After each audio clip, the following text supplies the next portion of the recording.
Capítulo 8. María. Sin duda, María tiene un lugar muy especial en el plan de la salvación que Dios estableció desde toda la eternidad. Al ser destinada a ser la madre de Jesús, el Hijo único de Dios, se transformó en la más grande criatura. En realidad, nadie como María puede llamar a Jesús Hijo mío.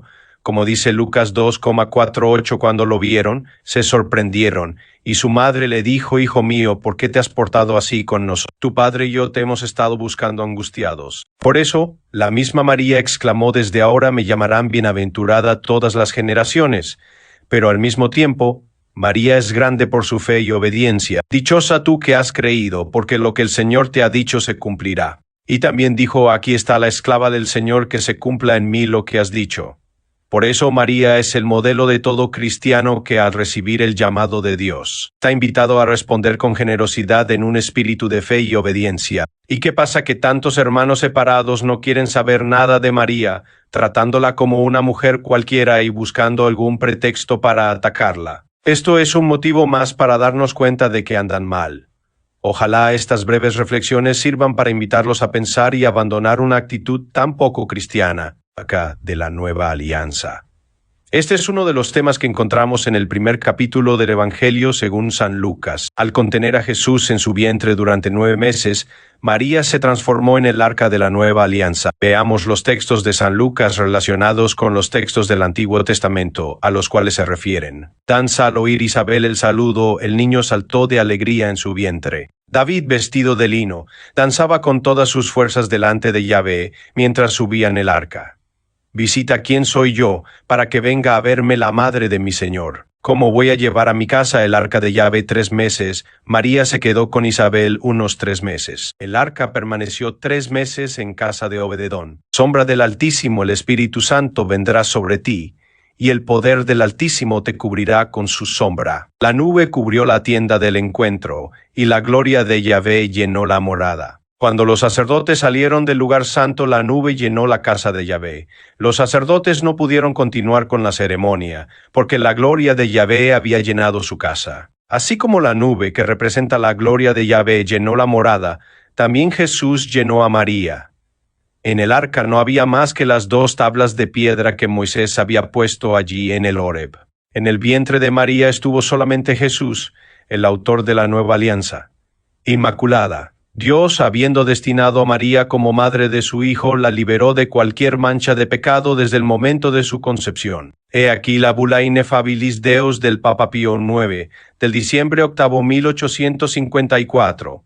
Para honor de la Santa e Indivisa Trinidad, para gloria y ornamento de la Virgen Madre de Dios, para exaltación de la fe católica y acrecentamiento de la religión cristiana, con la autoridad de nuestro Señor Jesucristo, de los bienaventurados apóstoles Pedro y Pablo, y con la nuestra declaramos, proclamamos y definimos que la doctrina que sostiene que la Beatísima Virgen María fue preservada inmune de toda mancha de la culpa original en el primer instante de su concepción, por singular gracia y privilegio de Dios omnipotente, en atención a los méritos de Cristo Jesús, Salvador del género humano, está revelada por Dios y debe ser, por tanto, firme y constantemente creída por todos los fieles. Mientras nosotros nacemos con el pecado original, María, por los méritos de Jesús, fue liberada de esta mancha antes de recibirla. Es como si se liberara a un preso antes de caer en la cárcel. ¿Qué dice la Biblia al respecto? Llena de gracia, es decir, llena del amor de Dios.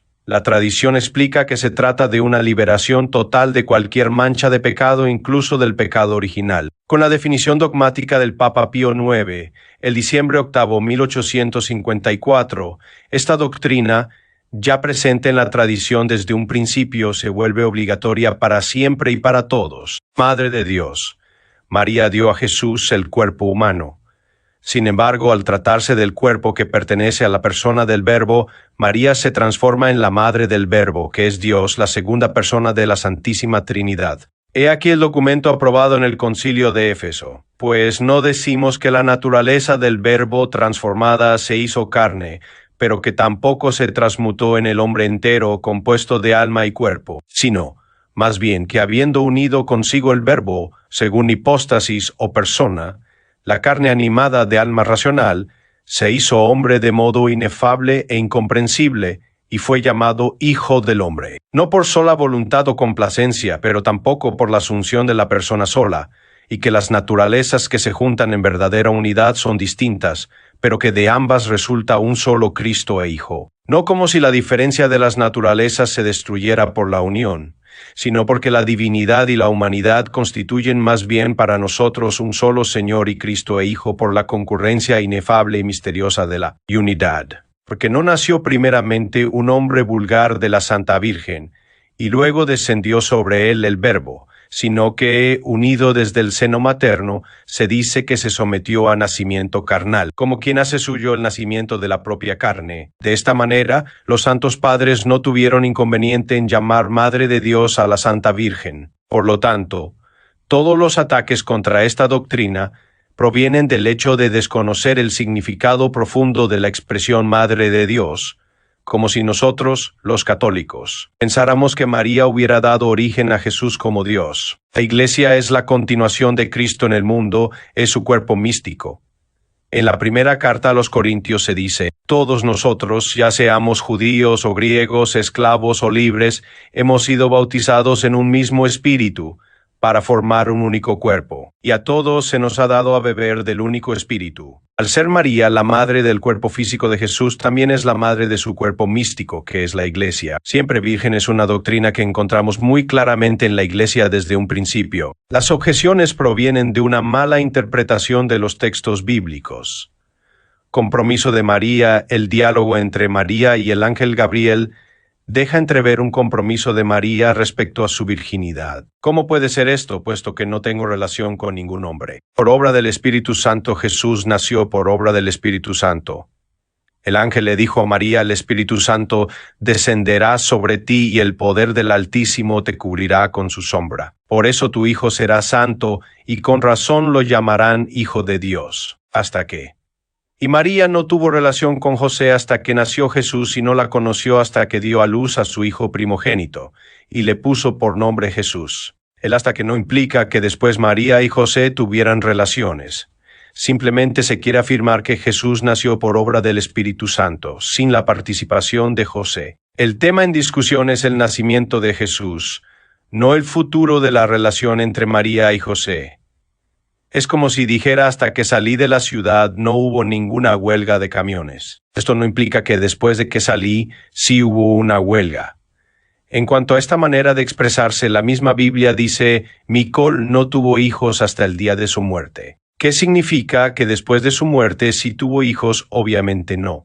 Otro ejemplo sería: siéntate a mi derecha, hasta que haga de tus enemigos el estrado de tus pies. ¿Qué quiere decir? Que después ya no estará sentado a su derecha. No, seguirá estando siempre a su derecha. También podemos ver otras citas similares: y envió el cuervo, que salió, y estuvo yendo y volviendo hasta que las aguas se secaron sobre la tierra. He aquí yo estoy contigo, y te guardaré por donde quiera que fueres, y volveré a traerte a esta tierra, porque no te dejaré hasta que haya hecho lo que te he dicho. He aquí yo estoy con vosotros todos los días hasta el fin del mundo. Primogénito, algunos dicen.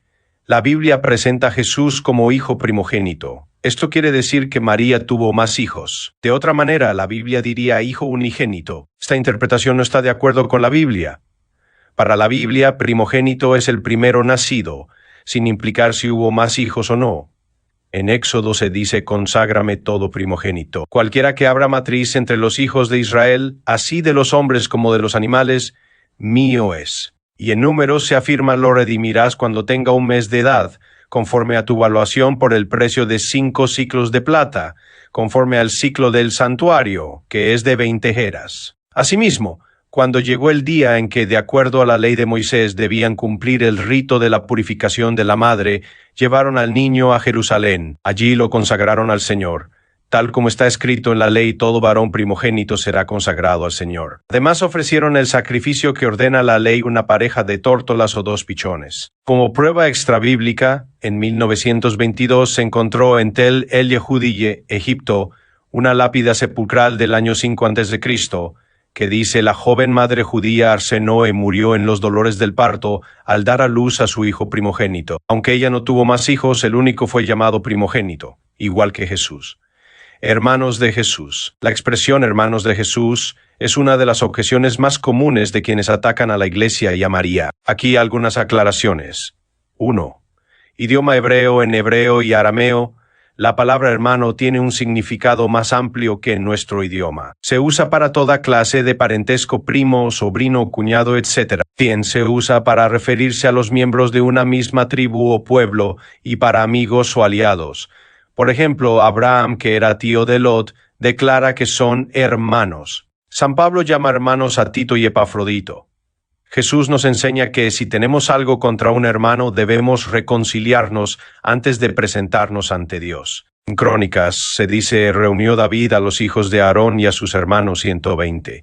Y en los Hechos, uno de aquellos días, Pedro se puso de pie en medio de los hermanos, que eran alrededor de 120. Es posible que todos estos hermanos tuvieran a la misma madre dos. Jesús, hijo de María. María, madre de Jesús. Cuando se habla de la familia de Nazaret, siempre se menciona a Jesús, María y José, pero nunca a otros hermanos. Los padres de Jesús iban todos los años a Jerusalén para la fiesta de la Pascua. Le buscaban entre los parientes y conocidos. Hijo, ¿por qué nos has hecho esto? Su madre guardaba todas estas cosas en su corazón.